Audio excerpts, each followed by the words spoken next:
അടിമാലിയിൽ കഞ്ചാവ് വേട്ട 7 കിലോ കഞ്ചാവുമായി ഒഡീഷ സ്വദേശികളായ 2 പേരെ നാർക്കോട്ടിക് എൻഫോഴ്സ്മെന്റ് സംഘം അറസ്റ്റ് ചെയ്തു.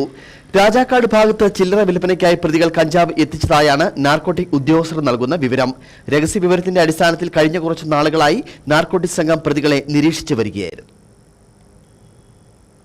Adimali narcotic enforcement squad circle inspector Manoop വിപിയുടെ നേതൃത്വത്തിലുള്ള സംഘമാണ് 7 കിലോ കഞ്ചാവുമായി ഒഡീഷ സ്വദേശികളെ കസ്റ്റഡിയിൽ എടുത്തത്.